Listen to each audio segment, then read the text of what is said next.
impossible. Can't do it. Do you know that today, in 21 out of our 50 states, there has either been a gerrymander reform, there is a movement for gerrymander reform, or there are law cases brought against the gerrymandering that already exists? Take the state of Florida. State of Florida, back in 2010, when it was electing a Republican legislature, a Republican governor passed a constitutional amendment to the Florida Constitution that said you cannot do any redistricting in the state of Florida that favors one party over the other and protects incumbents. The Republican governor, the Republican legislature paid no attention to that. They did a whopping gerrymander right after that. Are going to change as a result of citizen action in the state of Florida. It can be done. You can do it here. And I also want to say that what is so amazing to me is to hear what's happening at this presidential campaign. And I watched on TV while you were there, and the first words out of Bernie, I'm not a supporter of Bernie, but the first words out were campaign finance reform. Yes. This is a presidential candidate. I mean, the one thing that is so amazing now is now we have an echo chamber. For those of us who've been fighting for this for so long, it never seemed to trickle up. We never got attention. The candidates didn't care what we said. And all of a sudden this year, you are seeing an opportunity to take what you believe in and to keep pushing it. I mean, there's such a trifecta here. I keep saying the trifecta in a bizarre way includes Pope Frank. I mean, in a bizarre way, even the Pope is helping us on this issue because he is talking not just about money and politics, but he understands about the rot in the system. I think that's so important. It is an opportunity. Your voices are being heard. They're being elevated. Issues like gerrymandering is beginning to resonate. It is now not some la-la idea. It's an idea that's central to people's ability to find the work they need, the infrastructure they need, the healthcare they need, and the Wall Street change that must come. And this is a time. It is our time. Finance reform. It is taking off, ladies and gentlemen. It is taking off. You got to believe in it, and when you're here, you believe in it, but you got to help others believe in it to make it happen. We can get somewhere in this country now. It is moving.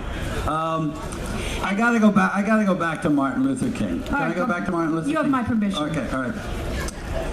I used to cover the civil rights movement in the South for the New York Times, and that caused me to meet John Lewis and Martin Luther King and trot around with them and watch their demonstrations and whatnot. And everywhere you'd go, Birmingham, Alabama, Albany, Georgia, Jackson, Mississippi, wherever, Gadsden, all kinds of places that were heavily segregationist, people would get up and they'd say, this Martin Luther King, he's just coming in, he's an outside agitator, he's stirring up our people, our niggers are the terrible word they use.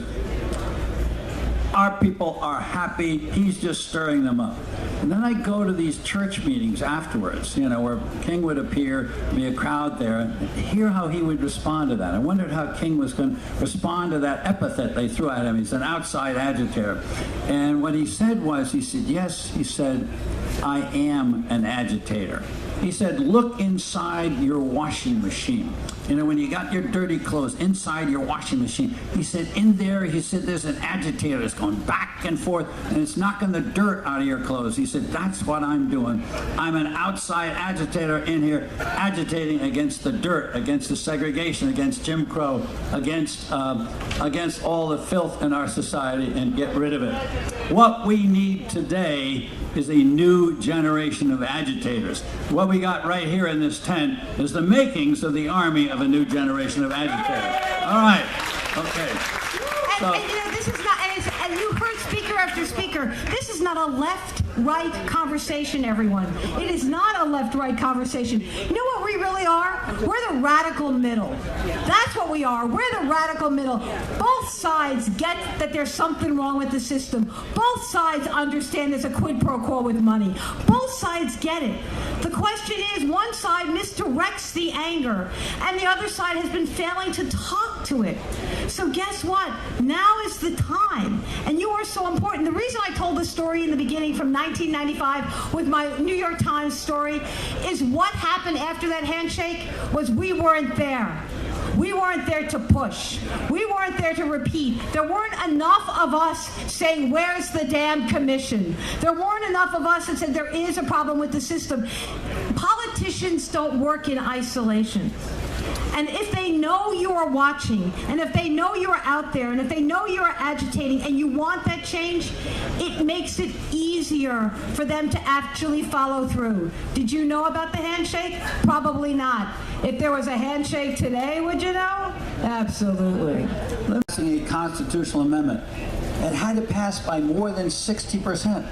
Florida is a state like New Hampshire, roughly 30% Republicans, 30% Democrats, and 40% independents. If you're going to get 60% of the vote, you got to get across the board. In 1999, I read a little squib in the Keene Sentinel. Octogenarian thinks she's going to walk across the country to talk about campaign finance reform. And I went, whoa, look at this story. So I called Granny D up. I'm doing morning drive time radio from 6 to 9 in Nashua, New Hampshire. I said, excuse me, Mrs. Haddock, would you like to come on the air with me and talk about your idea? And so she said, I'd love to. So I get to my radio station, everyone, at 5:30 a.m. And as I'm coming into the driveway, there is someone sitting on the steps of my radio station. It's a little lady with a hat. And I go, excuse me? And she said, hi, I'm Doris Haddock. I'm here for the interview. I said, Doris, I was going to call you on the phone. And then I said, what are you doing here? It's 5:30 in the morning. And here's what she said. My son says that I have to get used to walking early in the morning when there's no heat, so I will not be exposed to the sun.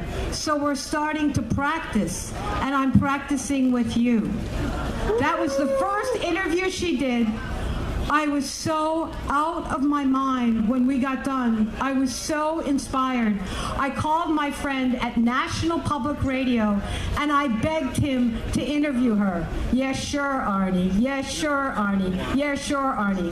When she ended up in Washington, D.C. with John McCain under one arm and Feingold, I called him back and I said, yes, sure, Arnie. Yes, sure, Arnie. Yes! I gotta go, you guys. Thank you.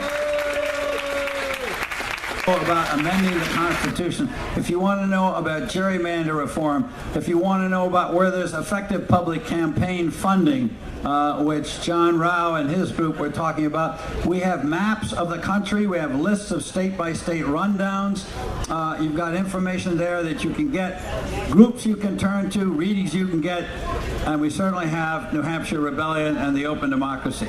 It is a great website worth checking out. Also, Hedrick Smith's book, which has been mentioned. Who Stole the American Dream? I think we have some copies of that at the back as well. We have time for a couple of short statements and then give you a closing if we can. So just any quick hands, a minute or less, any thoughts or questions, and then we'll have Hedrick close it out. And I just want to point out that on the redistricting, the gerrymandering, and as well as fixing the money, very important. Governor Larry Hogan of Maryland got elected Republican governor in a more than 2-to-1 Democrat state. His top polling issue right now is his efforts to end gerrymandering in the most gerrymandered state in the country. So this is the #1 issue. 71% of the people support his efforts to have a public commission draw the congressional boundaries over the politicians doing it. So it can be done, as you cited in the Florida example, and it's going to be done in Maryland. I couldn't thank you more for bringing that up, because there are a lot of people who think that gerrymandering is primarily an issue of Democrats against Republican gerrymandering in Republican-dominated states, and Hogan is a guy who's leading the fight in his state. It is a heavily gerrymandered state, and Hogan is leading the way, and there are court cases challenging the gerrymandering in Maryland, and that underlines what Arnie said before. This is not a partisan issue. It's an issue of the people versus the politicians. Thanks, Hedrick. So with that, I will turn it over to our panelists. Didn't decide on an order here, so I'll let them choose how they want to go. I would think Wayne should go first. Let me start by answering the question that came up at the last session, is opposing a bill on prostitution. What I'd like to do is propose a bill preventing political prostitution, which is what we're here about today. I'd love to. I might file that sucker. Senate Bill 136 would start New Hampshire on the road to overturning Roe v. Wade. We knew we were in trouble when the bill was assigned to the Legislative Administration Committee in the House. That's a cemetery for controversial legislation. This bill would form a commission similar to used in other states that's a little bit arm's length, but it had a provision in it that I liked very much, which required public meetings in the districts themselves. I watched this process happen in Massachusetts during their last redistricting, and it was really, really heartwarming to see 300 people in the public come out to all the meetings to comment on redistricting, and I think it made for a better process.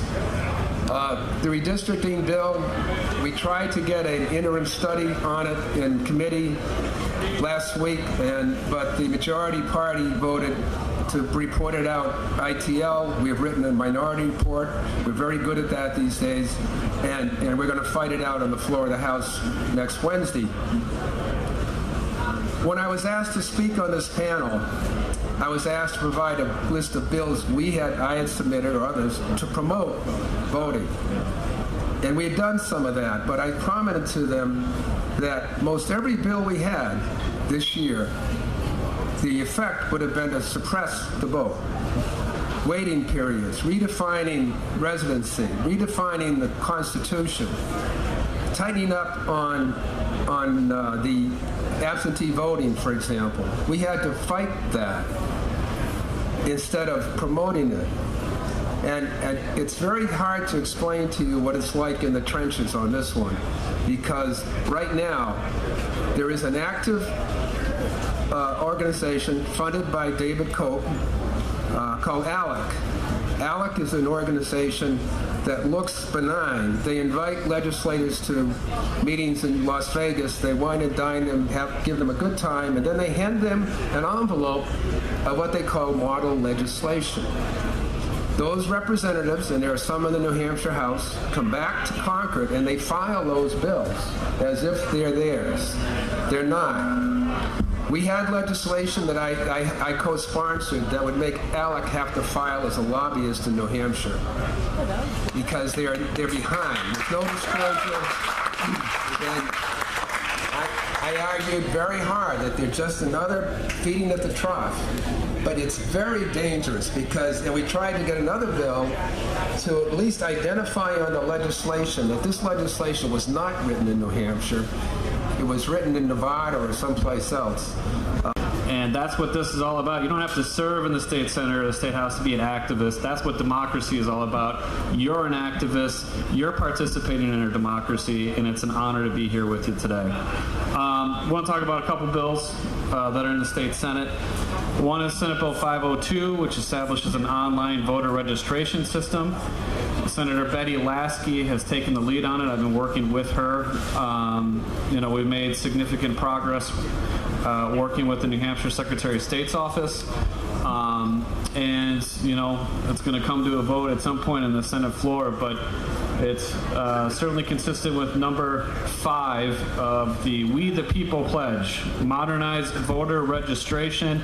We're doing all kinds of stuff online. There's no reason why folks shouldn't be able to register online to vote. You do so many other things online, and especially younger people would maximize that.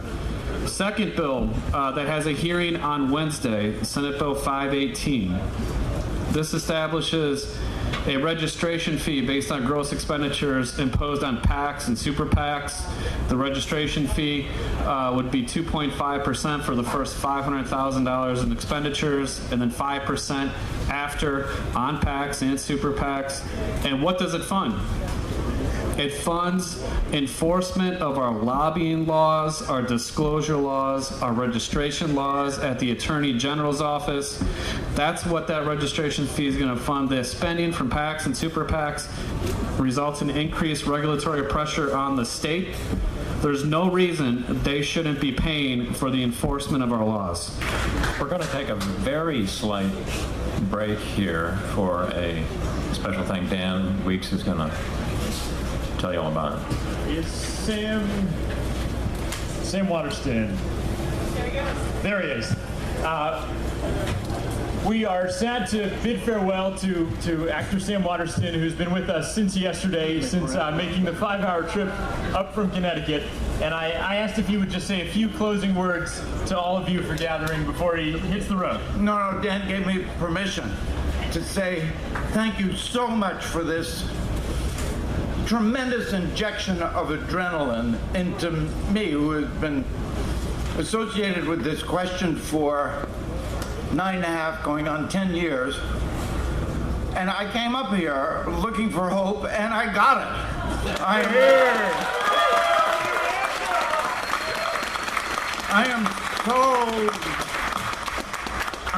I really feel like this is a turning point year for this question. It's on everybody's lips, and I really do believe that something's going to happen. And I thank you from the bottom of my heart for the years that you have put in and for keeping the faith. Here, here. Thank you, Sam. If you didn't get to hear Sam last night or this morning, look on ABC Channel 9 WMUR tomorrow morning. He'll be on Close Up and various other media. We're so grateful that he traveled up many hours from Connecticut through the snow yesterday and back to the panel. Thanks. So we're moving ahead on those. I wish we had better news on the disclosure. We could be telling you exactly how much these guys are spending. And then most of us will return to the den. We have some great speakers coming up, including our congressional leaders in a little while. And those in yellow vests this time. Will the people be done? We walk with love for our country.